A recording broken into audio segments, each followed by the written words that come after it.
April 26ஆம் தேதி Vishal sir இங்க ஏப்ரல் 26ஆம் தேதி ரத்தனம் படம் வர மாதிரி இருந்தது. அது கூட வந்து அரண்மனை 4 வர மாதிரி இருந்தது. நீங்க சில கேள்விகள் கேட்டீங்க, சில கோவப்பட்டீங்க. இப்போ அரண்மனை 4 மே 3க்கு போயிருக்கு. அந்த அரண்மனை டைரக்டர் வந்து உங்க ரொம்ப நெருங்கி நண்பர் சுந்தர் சி சார் தான். அவருக்கு என்ன அண்ணன் நண்பர் இல்ல அண்ணன். அப்ப அவருக்கு ஒரு வருத்தம் இருக்காது. அவருக்கு என்ன சொல்ல வரீங்க? ஐயோ, நான் வந்து தள்ளி போக சொல்லி நான் சொல்லலையேங்க.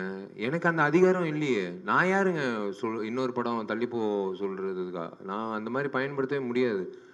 நான் அந்த மாதிரி பாவம்லாம் பண்ண மாட்டேங்க. எல்லா படமும் ஓடணும். காம்படிஷனில் வந்து 8க்கு 8 லைன் ஏன் போடுறாங்க? 100 மீட்டர் ரேஸில் எதுக்கு ஒருத்தர் மட்டும் ஓடல? உசைன் போல்ட் மட்டும் ஓடினா நீங்கள் பார்ப்பீங்களா?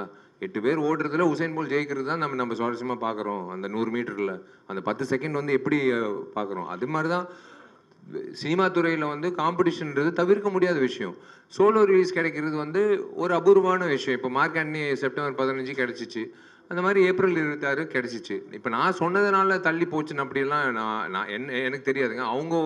அவங்க கிட்ட தான் நீங்கள் கேள்வி கேட்கணும். நான் என்னால் வந்து நான் யாரும் தள்ளி போங்க, தயவு செஞ்சு எல்லாரும் விலகுங்க, நான் மட்டும் ஜெயிக்கணும் அப்படியெல்லாம் என்றைக்குமே நான் யோசிச்சதே கிடையாதுங்க. நான் சத்தியமாக அந்த மாதிரி யோசிச்சதே கிடையாது. எல்லாரும் ஜெயிக்கணும், எல்லாரும் சந்தோஷமாக இருக்கணும், எல்லா தயாரிப்பாளர்களும் சம்பாதிக்கணும், எல்லா இயக்குனர்களும் ஜெயிக்கணும், எல்லா புதுமுக நடிகர்லேருந்து பெரிய நடிகர்கள் வரைக்கும் எல்லாரும் நான் ஜெயிக்கணும்.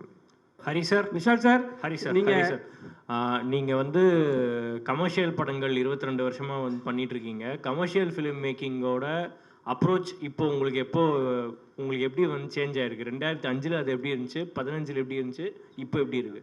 See, the same underline ஒரு விஷயம் இருக்கு, எமோஷன்ஸ். இப்போ நம்ம குடும்பத்தில் நடக்கிற விஷயங்கள் இருக்குல்ல, அது வந்து என்றைக்குமே வந்து நம்ம குடும்பத்தில் ஒன்று, இவர் குடும்பத்தில் ஒன்று, அவர் குடும்பத்தில் ஒன்று, அப்படியெல்லாம் இல்லை. இப்போ இங்கே இருக்கிற அத்தனை பேரோட குடும்பங்களில் ஒரே விதமான ஒரு எமோஷன் ஓடும். அது சண்டைகள் இருக்கலாம், அது எமோஷ்னல் விஷயங்களாக இருக்கலாம், சில வந்து சம்பவங்களை சந்திக்க வேண்டிய சூழ்நிலைகள் சந்திக்க வேண்டிய விஷயங்களாக இருக்கலாம். இதெல்லாம் வந்து நாங்கள் ஏன் வந்து அதான் சார் சொன்ன மாதிரி we take a leaf out of reality எங்கிட்டிருந்து வருதுன்னா, நாங்கள் நியூஸ் பேப்பரில் படிக்கிற விஷயங்கள், நாங்கள் டிவியில் படிக்கிற விஷயங்கள் தான். சும்மா வந்து கற்பனையாக ஏலியன் மார்ஸில் நடக்கிற விஷயத்தெல்லாம் நாங்கள் திரைப்படமாக பண்ணுறதில்ல. இங்கிட்டு நடக்கிற தமிழ்நாட்டில் நடக்கிற விஷயங்கள் தான் நம்ம வந்து பண்ணுறோம். ஆனால் நீங்கள் சொன்ன மாதிரி மாற்றங்கள் வந்து டெக்னாலஜியில் மாறலாம், ஆனால் எமோஷன் எப்போவுமே மாறவே மாறாது. ஒரே ஒரு எமோஷன் தான். அது வந்து லவ்வாக இருக்கட்டும், அது வந்து பெற்றோர்களோட ஒரு ரிலேஷன்ஷிப்பாக இருக்கட்டும், அது ஒரு புருஷன் பொண்டாட்டி மத்தியில் இருக்கட்டும், எதுவாக இருந்தாலும் எமோஷன் இஸ் த சேம். அதை எப்படி வந்து இன்னைக்கு இருக்கிற நீங்கள் சொன்ன மாதிரி டெக்னாலஜி வைஸாக வந்து ஒவ்வொரு திரைப்படம் வந்து காட்டுறாங்க. இந்த இன்ஸ்டாகிராமில் அதில் வந்து சோஷியல் மீடியாவில் முக்கியத்துவம் கொடுக்குறாங்க. அதெல்லாம் வளர்ச்சி நம்ம பார்த்துருக்கோம். இப்போ சினிமாலேயும் வளர்ச்சி வந்து ஓடிடி எப்பயோ சொன்னார் கமல் சார். அது அவர் சொல்லும் போது எல்லாரும் வந்து அவரை வந்து ஒரு வழியாக்கிட்டாங்க. ஆனால் அவர் சொன்னது தான் இன்றைக்கி நடக்குது ஓடிடி பிளாட்ஃபார்ம். ஸோ அதுதான் வளர்ச்சி. அதே மாதிரி தான் ஹரி சாரோட திரைப்படம் வந்து தாமிரபரணி நம்ம வந்து பண்ணோம், பூஜை பண்ணோம். ஆனால் அதே ஆடியன்ஸ் வந்து இன்றைக்கி வளர்ந்து வந்திருக்காங்க. ஸ்கூலில் படிக்கிறவங்க இன்றைக்கி வந்து வேலைக்கு போகிறாங்க, காலேஜை படித்தவங்க கல்யாணம் ஆகிடுச்சு. இந்த மாதிரி வந்து வளர்ச்சி வரும்போது அவங்க வந்து படங்கள் பார்க்கும்போது ஒரு விஷயம் வந்து எதிர்பார்ப்பாங்க. இவங்க 2 பேர் சேர்ந்து வராங்களே, என்ன கொடுக்க போகிறாங்க அப்படின்னு தான் நினச்சி பார்ப்பாங்க. ஸோ அந்த விஷயத்தில் வந்து அண்டர் கரண்ட்டில் இருக்கிற பேஸ் எமோஷனில் வந்து we have upgraded, he has upgraded how to show that emotion and at the same time how to make it presentable. நம்ம என்ன ஒரு உணவு சாப்பிடும்போது கூட அவங்க வந்து எப்படி ப்ரெசென்ட் பண்ணுறாங்கன்றது முக்கியம். சும்மா டேபிளில் அப்படி தூக்கி போட்டால் இதை சாப்பிடு அப்படின்னு சொன்னால் சாப்பிடுவோமா? அவங்க வந்து எப்படி ப்ரெசென்ட் பண்ணுறாங்க ஒவ்வொரு ரெஸ்டாரண்ட்டில் அப்படின்றது வச்சு தான் நம்ம வந்து சாப்பிட்றோம். உணவு அதே மாதிரி தான் நாங்கள் கொடுக்குற உணவு, என்டர்டெயின்மெண்ட் உணவு, அது வந்து அப்கிரேட் பண்ணி சார் பண்ணியிருக்காரு. இந்த காலகட்டத்துக்கு இப்போ இருக்கிற யங்ஸ்டர்ஸுக்கு, இப்போ இருக்கிற ஆடியன்ஸுக்கு எப்படி தேவைப்படுதோ அந்த மாதிரி. அதுதான் சொல்கிறேனே, அது 5 நிமிடங்கள் சிங்கிள் ஷாட்டாக பண்ணுறதெல்லாம் வந்து இந்த படத்தில் ஏன் வந்து அவ்வளோ உழைப்பு வச்சு இப்போ பண்ணுறது காரணம் வந்து இதெல்லாம் ஒரு புதுசாக இருக்கும் பார்க்கும்போது. ஹரி சார் படங்கள்லே புதுசாக இருக்கும் பார்க்குறதுக்கு. இது எப்படி எடுத்தாங்க, எப்படி ஹரி சார் எக்ஸிக்யூட் பண்ணார், நாங்கள் எப்படி யோசிச்சோமோ அதே மாதிரி ஆடியன்ஸும் யோசிப்பாங்க. விஷால் சார், நீங்க வந்து விஷால் சார் இங்க சொல்லுங்க சார். சார் மார்க் ஆண்டனியை வந்து நீங்க மார்க் கேண்டீன்ல வந்து நீங்க 100 கோடி வசூல் சொல்லிட்டீங்க. இங்க சென்டர்ல ஒரு நிமிஷம் ஏஞ்சிட்டு உட்காருமா, கை தூக்கு. சொல்லுங்க சார், சொல்லுங்க பிரதர். சார் மார்க் கேண்டீன்ல வந்து 100 கோர்ஸ் கிராஸ் பண்ணியாச்சு, சந்தோஷம். ரத்தனமும் அதே மாதிரி கிராஸ் பண்ணிட்டோம், வாழ்த்துக்கள். சார் இப்போ என்னன்னா ஹரிஷ் சார் படம்னாவே வந்து ஒரு ஜானர் இருக்கும், ஃபுல்லாக ஃபைட் சீன் எல்லாமே. இந்த வந்து உங்ககிட்ட கதை சொல்லும் போது இது 2-3 வார்த்தைகள்லாம் வருது உள்ள. விஷால் சார் வந்து இது எப்படி எடுத்துக்கினாரு? இல்லை, அதுதான் நான் சொல்கிறேனே. ஹரிஷ் சார் சொல்கிற கதையை வந்து நான் அவர் சொல்கிற விஷயங்கள் வந்து ஒரு விஷயம் நான் ஓப்பனாக சொல்கிறேங்க. இவர் வந்து எல்லாரும் நினைப்பாங்க ஒரு இயக்குனர் சொல்கிறது அப்படியே ஒப்பேற்றணும். அதெல்லாம் ஸ்கூல் காலேஜில் படிக்கிற டெக்ஸ்ட் புக்கில். ஆனால் இயக்குனர்களுக்கு வந்து சொல்லும் போது, சார் இப்படி ஒரு விஷயம் பண்ணால், ஆமாம் பண்ணலாமே, இப்படி கூட பண்ணலாமே அப்படின்னு ஃப்ளெக்சிபிளாக இருக்கிற இயக்குனர்களோட ஒர்க் பண்ணும்போது வேற ஒரு அவுட்புட் வரும். ஏன்னா அவர் வந்து காது வச்சு கேட்பார் எல்லாரும் என்ன சொல்கிறாங்கன்ற ஒரு விஷயம். ஸோ அந்த விஷயத்த வந்து அதான் சொன்னார், ஒரு எமோஷன். ஒரு பொண்ணு மேலே அதுவும் வந்து சில சில காட்சிகள் இருக்குது, இவன் கோவப்படணும். நீங்கள் படம் பார்க்கும்போது அட்ரா ஆகணும் அப்படின்னு சொல்கிறது தான் வந்து எனக்கு கிடைச்ச அந்த மாஸ் ஹீரோ. இவர் பண்ண அந்த சண்டைக்கோழியில் என்னது காசியா அப்படின்னு சொல்லிட்டு பஸ்ஸில் இறங்குறான்ல, அன்னைக்கு வந்து ஆடியன்ஸ் சொன்னான் அட்ரா ஆகணும் அப்படின்னு சொல்லி. அதுதான் வந்து ஒருத்தன் விஷால்ன்ற ஒரு ஆக்ஷன் ஹீரோ பிறந்தான்.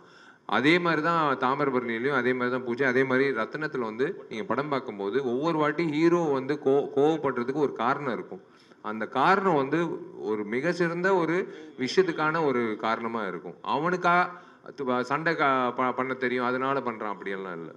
அது ஒரு கரெக்டாக வந்து இது அடிக்கக்கூடிய ஒரு விஷயம், இந்த இடத்துல கோவம் காட்டக்கூடிய ஒரு விஷயம் அப்படின்றது தெரியும். சார் விஷால் சார் இங்கே சார் தேவராஜ். Yes sir. ஆர்யாவை கல்யாணம் பண்ணணும் அப்படின்னு சொல்லி வெயிட் பண்ணீங்க. அதுக்கப்புறம் நடிகர் சங்கத்துக்கு கட்டிடம் கட்ட முடியணும் அப்படின்னு வெயிட் பண்ணீங்க. இப்போ பிரபாஸையும் சல்மான் கானையும் வேணும்னே வம்புக்கு இழுத்துருக்கீங்க. உங்களுக்கு என்ன திருமணத்தின் மேல என்ன வெறுப்பு? அப்படியே நாங்கெல்லாம் திருமணம் பண்ணிட்டு இருக்கோம், நல்லா சந்தோஷமா தான் இருக்கோம். உங்களுக்கு ஏன் வந்து நாங்கெல்லாம் சந்தோஷமா இருக்கோம், திருமணம் ஆகியிருக்கோம் அப்படின்னு சொல்ல, நாங்கெல்லாம் திருமணம் ஆயிருக்கோம், சந்தோஷமா இருக்கும். ஆமா, அது ஏன் இல்ல அது ஏன் வந்து அவாய்ட் பண்ற மாதிரியே இருக்கு? திருமணம் அவாய்ட் எல்லாம் இல்லைங்க. சரிங்க, ஒரே ஒரு விஷயம், சினிமா பொறுத்த வரைக்கும் வந்து நான் வந்து இவரை படப்பிடிப்பு 80 நாட்கள் இல்லை 90 நாட்கள் சார் சொல்றதை நான் செய்யணும், ட்ராவல் ஆகணும். அதே மாதிரி தயாரிப்பாளோட ட்ராவல் ஆகணும், தேவியோட ட்ராவல் ஆகணும், எல்லாரோட மாஸ்டரோட ட்ராவல் ஆகணும், தினேஷ் மாஸ்டரோட ட்ராவல், சுகுமாரோட ட்ராவல் ஆகணும். எல்லாரோட ட்ராவல் ஆகிறது ஒரு விஷயம். ஆனால் ஒரு பொண்ணோட ட்ராவல் பண்ணுறது வாழ்நாள் பூரா ஒரு ட்ராவல் பண்ணுற ஒரு விஷயங்க. கல்யாணன்றது சாதாரண விஷயம் எனக்கு கிடையாது. அவங்களுக்கு வந்து முக்கியத்துவம் கொடுக்கணும், உணர்வுபூர்வமாக இருக்கணும், அவங்களுக்கு நேரம் ஒதுக்கிடணும். நம்ம வந்து அதுக்கேற்ற மாதிரி வந்து அந்த மாதிரி ஒரு டைம் லைன் வரணும். ஸோ கண்டிப்பாக கடவுள் வந்து எனக்குன்ட்டு அந்த டைம் கொடுப்பாரு. நான் தான் சொல்கிறேனே, திரும்பவும் சொல்கிறேன், சொன்னதுக்கப்புறம் நாங்கள் செஞ்சிட்டோம்ல, அதாவது செஞ்சதுக்கப்புறம் நாங்கள் சொல்வோம் நாங்கள் சொன்னது செஞ்சிட்டோம்லன்னு. நீங்கள் சொல்கிற அந்த கட்டடம் வந்து இந்த வருடம் வந்து கார்த்தி மூலிமா கண்டிப்பாக, ஏன் உழைப்பெல்லாம் விட்டுருங்க, கார்த்தியோட உழைப்புனால இந்த வருஷம் வந்து கண்டிப்பாக கட்டிடம் வந்துடும். நீங்கள் சொல்ல முடியாது. இந்த வருடம் வந்து நீங்களே அந்த பட்டு வேஷ்டி பட்டு சட்டை போட்டுக்கிட்டு நீங்கள் சொல்லுவீங்க, விஷால் நான் தான் கேள்வி கேட்டேன், இந்த வருஷம் கல்யாணம் ஆச்சு, என்னால் தான் கல்யாணம் ஆச்சு, நீங்களே சொல்கிறதுக்கான வாய்ப்பு கூட இருக்குது. அது அவர் கையில் இருக்குது. விஷால் சார், ஹரி சார், இங்கே சார் முன்னாடி வந்து ஒரு ப்ரெஸ் மீட்டில் வந்து நீங்கள் சொல்லியிருந்தீங்க 4 கோடி 3 கோடி பணம் வச்சுருவங்க எல்லாரும் தயவு செஞ்சு ஓடிடுங்க, படம் பண்ணாதீங்க அப்படின்னு. இப்போ ஸ்டேஜில் பேசும்போது சொல்கிறீங்க சிறு படங்களுக்கு ஆதரவு தரணும், அதுதான் என்னோட குறிக்கோள் அப்படின்னு சொல்கிறீங்க. நான் ஓப்பனாக சொன்னால் அது கான்ட்ரவர்சி ஆகுது. ஓப்பனாக வந்து அதான் இப்போ பாருங்களேன், இப்போ ஓப்பனாக வந்து ஹரி சார் ஒரு விஷயம் சொன்னார், பிரதர் கேட்டார், சார் சொன்னார். அதுதான் நான் திரும்பவும் சொல்கிறேன். நான் வந்து ஒரு அக்கறையோடு நான் வந்து சொல்கிறேன், நான் ஒரு வெறுப்போடு நான் சொல்ல. சின்ன தயாரிப்பாளர்கள் வந்து பாவம் ஒரு கைடன்ஸ் இல்லாமல் இருப்பாங்க. ஃபஸ்ட் டைம் உள்ளே வரும்போது யார் அணுகணும், எப்படி வந்து அந்த திரையரங்குகள் கிடைக்கும், யார் டிஸ்ட்ரிபியூட்டராக வந்து இது பண்ணலாம், எதுவுமே இல்லாமல் வந்து எதுவுமே இல்லாமல் வந்து வெறும் காசை வச்சுக்கிட்டு வந்து படம் எடுக்கிறவங்க நிறைய பேர் இருக்காங்க. அவங்களுக்கெல்லாம் சொல்கிற ஒரே விஷயம், தயவு செஞ்சு கொஞ்சம் கிளாரிட்டியோடு இருங்க. நீங்கள் போடுற முதலீடு எப்படி உள்ளே வரப்போகுதுன்றது முன்கூட்டியே நீங்கள் யோசிச்சுக்கோங்க. ஓடிடி வாங்க போகிறாங்களா, சேட்டலைட் வாங்க போகிறாங்களா, மார்க்கெட் இருக்கா, இது வந்து திரையரங்கம் வந்து இப்போது ரிலீஸ் அப்படின்னு நீங்கள் பார்த்தீங்கன்னா இப்போ வந்து ஃபஸ்ட்டு 3 நாள் தான் கலெக்ஷன் தான். 4வது நாள் ஃபஸ்ட்டு வாரம் வந்து 80% கலெக்ஷன் ஃபஸ்ட்டு வாரம், 2வது வாரம் வந்து மீதி 20%, 3வது வாரம் வந்து பெருமைக்காக ஓட்டுறது. சத்தியமாக நான் சொல்கிறேன், இது பெரிய படத்துக்கும் சரி. 3வது வாரம் 4வது வாரம் வந்து ரிப்பீட் ஆடியன்ஸ்லாம் சில படங்களுக்கு 1 in a million அப்படின்னு சொல்லுவாங்களா, அந்த மாதிரி அபூர்வமான விஷயங்கள். இப்போ சின்ன திரைப்படங்களுக்கு நான் சொல்கிற ஒரே விஷயம், திரும்பவும் அன்னைக்கு நான் சொன்னேன், நீங்கள் என்ன கேட்குறீங்க, தோனியை போய் கேளுங்களேன்.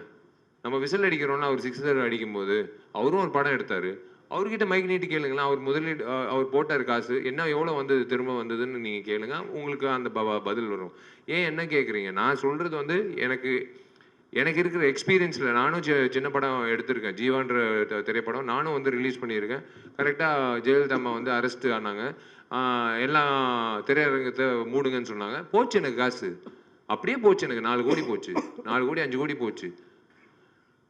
எல்லாமே இருக்கும் சினிமாவில் வந்து, அன்சர்டனிட்டி ஜாஸ்தி. ஸோ அந்த வகையில் வந்து சின்ன திரைப்படங்கள் வந்து கொஞ்சம் யோசிச்சுடுவாங்க மார்க்கெட் என்ன நிலவரம்ன்றது. இந்த வருஷம் வந்து it's going to be the biggest. நான் எப்போ ஓப்பனாக சொல்கிறேன், இது நீங்கள் எப்படி வேணாலும் எடுத்துக்கலாம். இந்த வருஷம் வந்து it's going to be the biggest acid test for Indian film industry, not south இந்தியில் சின்ன படங்களில் பெரிய படங்களில். இந்தியன் ஃபிலிம் இண்டஸ்ட்ரிக்கு தேவையான ஒரு விஷயம் பொறுமை. அந்த பொறுமை காக்கிற அத்தனை தயாரிப்பாளர், இயக்குநர்கள், நடிகர்கள் வந்து அவங்க தான் வந்து அடுத்த வருடம் வந்து கரெக்டாக வந்து ஒரு கோர்வையாக போக முடியும். அந்த பொறுமை கண்டிப்பாக இந்த வருஷம் தேவை. It's going to be a very very big task. இந்த மே மாதத்துலேருந்து இந்த டிசம்பர் மாதம் வரைக்கும், சின்ன படங்கள்லேருந்து பெரிய படங்கள் வரைக்கும் எல்லாருக்கும் வந்து it's going to be a biggest acid டெஸ்ட்னு சொல்லுவேன்.